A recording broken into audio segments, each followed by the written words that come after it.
Right now, while you listen to this, there is an argument happening inside you. It is not happening out there. The other person is not in this room, not on the other end of a call. They have no idea this conversation started up again for the 100th time, somewhere behind your eyes. You have done this more than you would ever say out loud. In the shower water running, mine somewhere else entirely, you build the perfect line, the one that would have shut it down for good, the one that would have made the size of what they did impossible to miss. You have said that line 100 times, alone to a fogged mirror, and never once to the person who needed to hear it. And while you build that argument with so much care, the other person is asleep, actually asleep, not thinking about you at all. They have no idea that right now, in a room that only exists in your head, they are being judged, answered, and beaten. It does not just happen in the shower. It happens at 3 in the morning, when your body is supposed to be resting and your mind decides to reopen the file. It happens on the drive to work, at a red light, in a checkout line, in any quiet gap your day leaves open. It happens while you are loading the dishwasher, staring at nothing, seeing something else entirely. It happens mid-set at the gym, when the body is busy enough to let the mind wander somewhere it should not. The argument waits for exactly those gaps, and it fills every one of them without asking. You always win, and you have noticed that. In the version that only plays inside you, you are never caught off guard. You never stumble. You never lose the right words at the wrong moment. You win every single time, and somehow, winning every single time, some part of you keeps losing anyway. Nobody ever taught you to name this. You assume it means weakness, still being stuck in a conversation that should have gone cold by now. You assume it means you have not moved on, that you are not as strong as the people around you seem to be, that you should have let it go the way everyone else apparently does. And staying quiet about it weighs almost as much as the argument itself. Because now, on top of carrying the scene, you are carrying the shame of still carrying it. You look around and it seems like nobody else does this. People appear to move on with an ease you have never had. Nobody mentions the fight they had last night with someone who was not even in the room. Nobody brings it up over lunch. Nobody admits it out loud. And that collective silence convinces you the problem is yours alone, that something is specifically wrong with you, when really it is just a process almost no one has learned to say out loud. But it is not weakness. It is your mind trying, too late, to do what it could not do in the moment. When someone hurts you, something in you loses control of the scene. You did not choose to stay quiet. You froze. You did not choose not to answer. The answer simply did not arrive in time. Maybe you left the room smiling politely, swallowing what you felt because it was not the time, not the place, not worth the fight. And your body filed that away as an open account, even after your mind had supposedly moved on. That is why it comes back on its own, later, to rewrite what already happened. It rebuilds the scene, except this time you are in control. This time you do not freeze. This time the line lands exactly when it should, exactly as hard as it should, without a single stumble. And for a moment, inside that edited version, you feel something close to relief. That is why the imagined argument is always sharper than the real one would have been. In it, you are never blindsided. In it, you have unlimited time to find the perfect answer. In it, the other person always runs out of arguments, always sees what they did, always says sorry the way you actually need it. Your mind is not trying to relive the past. It is trying to fix it. And because it is trying to fix a past that can no longer be touched, it never actually rests. There is also something in this that has nothing to do with the other person at all. While you argue, you are trying to prove to an audience of exactly one that you are not what the moment seemed to say you were. Not weak, not foolish, not someone who lets things slide. The imagined argument is not really about beating the other person. It is about quietly rebuilding a version of yourself that never got dented in the first place. That is part of why it is so hard to put down. It was never only about anger at them. It is an attempt to recover your own opinion of yourself. Marcus Aurelius wrote to himself at night with no audience, trying to understand his own mind before it got the better of him. In one of those private notes, he left something that sounds like it was written for this exact night. Yours, tonight, or any night from this past week. He said, we suffer far more in imagination than in reality. The real pain of a fight lasts minutes. The imagined pain you stretch across weeks, alone, with no one aware of the work you are quietly putting in on the inside. You are not broken. You are running a process the human mind has been running for centuries. One the Stoics had already named long before you were born. Naming the process is not the same as being free of it, though, and there is a cost to all of this that almost nobody stops to count. A cost that does not show up in the moment, but builds quietly, day after day, while you keep telling yourself you are just thinking things through before bed. A cost measured less in a single bad night, and more in a slow accumulation you only notice once it has already changed how you move through an ordinary week.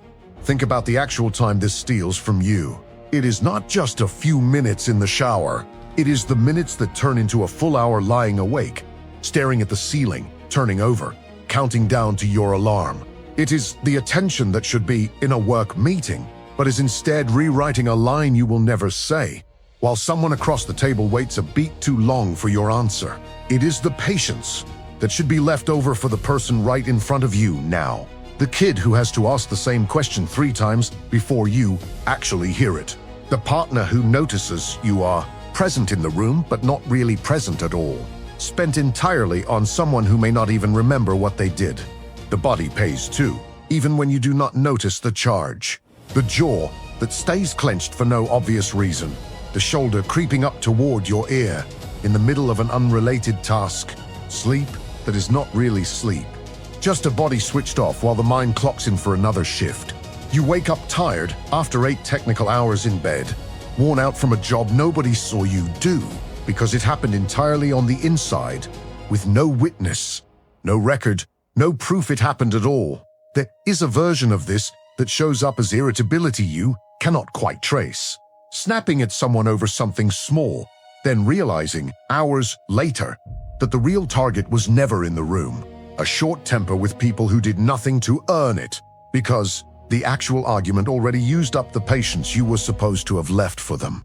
Because here is what actually hurts most. Once you let yourself look at it directly, while you pay this emotional rent, night after night, the other person is out there living, made other plans, in another city, another relationship, another chapter entirely, carrying none of what you carry.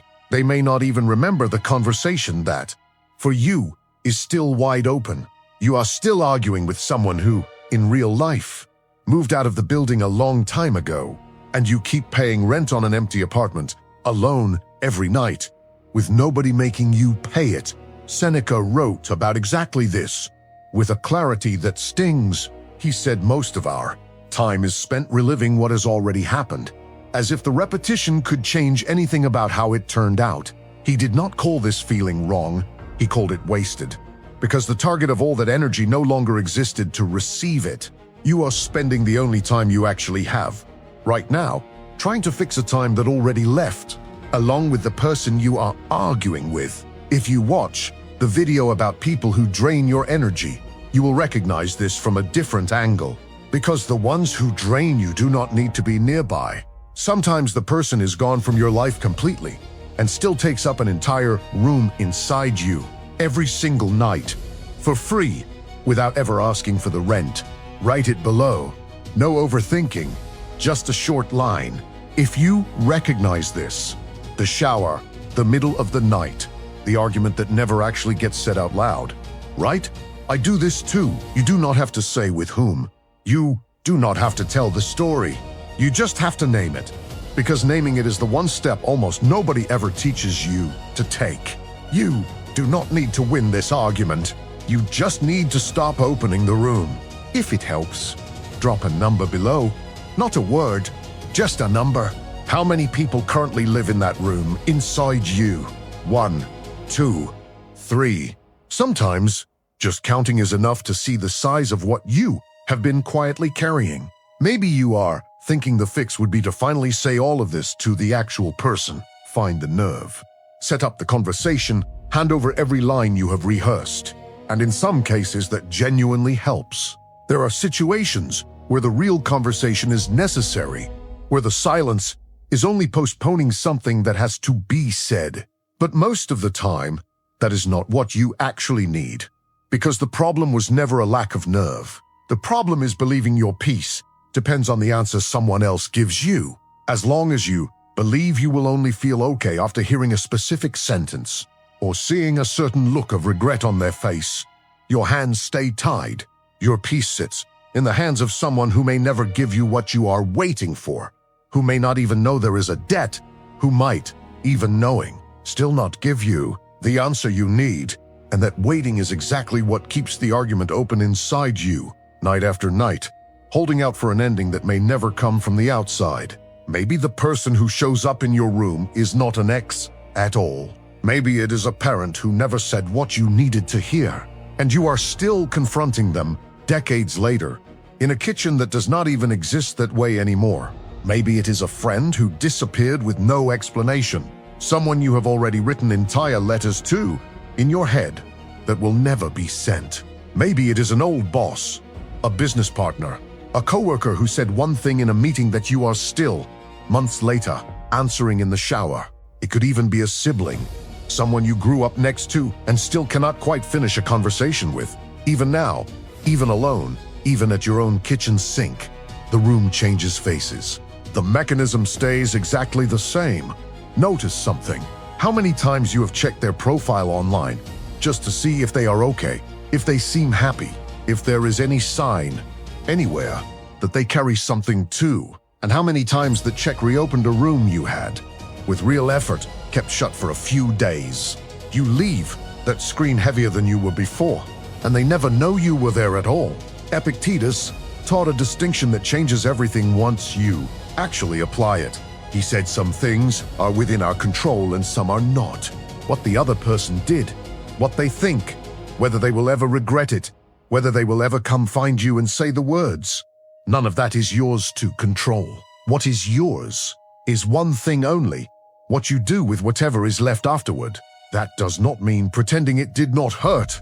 It does not mean swallowing the anger and smiling like nothing happened. It means you stop waiting for peace to arrive through a door that may never open, and start building it with what is already inside you, available, right now, no one else required. There is a difference between staying quiet because you lost and staying quiet because you chose to stop spending energy on a fight that no longer serves anything.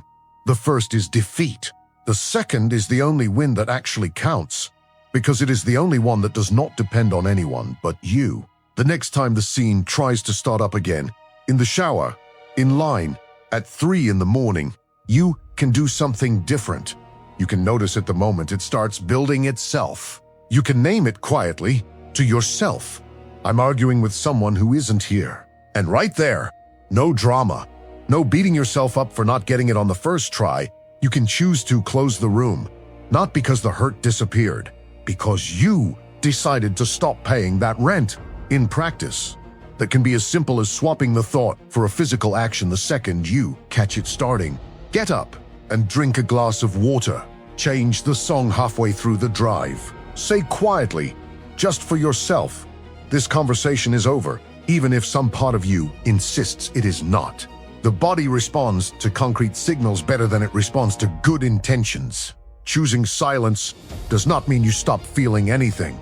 It can mean seeing their name pop up in a group chat and not opening their profile to investigate their life. It can mean walking past a place you used to go together and letting the memory pass like a cloud without stopping to rebuild every detail. It can mean the next time someone asks what happened, giving them 3 sentences instead of reopening the entire file for an audience. Mostly, it means catching the moment your mind asks permission to build the scene again, and simply not granting it this time. None of this is about pretending you are fine. It is about no longer handing over the little time and energy you have left at the end of a full day for free to someone who is not even around to receive any of it. This will not happen all at once. You will still catch your mind rebuilding the argument, and some days you will lose a few minutes to it before you notice. That does not mean you failed. It means you are learning to spot a pattern that took years to build. Old patterns do not dissolve in one night, or 1 week, or on the timeline you would like, but every time you catch it faster, every time you close the room a little sooner, you are handing yourself back a piece of your own time. Time that no longer belongs to someone who already left. And that piece, added to the next one, day after day, is what eventually separates the people still stuck inside the room from the ones who finally walk out. If any of this landed the way it sounds like it did, right below, one line, I'm choosing to close the room. No explanation needed. No need to say who it is or what happened. Just leave it there. For yourself, in front of other people who are about to recognize their own room in your comment. There is a version of your life where you are not carrying these arguments anymore. Not because everything got resolved, not because the person finally said the thing you were waiting to hear, but because you stopped needing that to feel whole again. That version does not arrive all at once. It gets built exactly in the moments where you choose, even alone, even with no one watching, not to walk back into that room. And when that happens, you will notice something strange. The silence that used to feel like losing starts to feel like something else entirely. It starts to feel like rest. It starts to feel, for the first time in a long time, like you finally moved out of the apartment you had been paying for alone every night, for a tenant who never even knew they lived there. You will still run into that person every once in a while in the places memory insists on keeping things. A specific song, a smell that catches you off guard on the street, a date on the calendar your body remembers before your mind does. That is different from arguing. Remembering was never the problem. The problem was turning every memory into a new audience, a new verdict, another attempt to win something that cannot be won or lost anymore, because it is already over. There is a strange kind of freedom in accepting that. You do not have to erase the memory. You just have to stop calling a courtroom into session every time it shows up. If you made it this far, you already know your room. You already know the face that shows up when it builds itself without asking. Write one word below, the one that describes what you are choosing starting today. It could be silence. It could be present. It could be free. Just one word, yours. Epictetus left behind what might be the simplest and hardest line the Stoics ever gave us. It is not things that disturb us, but our opinion about them. The person who hurt you cannot do anything else with what they did. Not now, not ever again. You still can.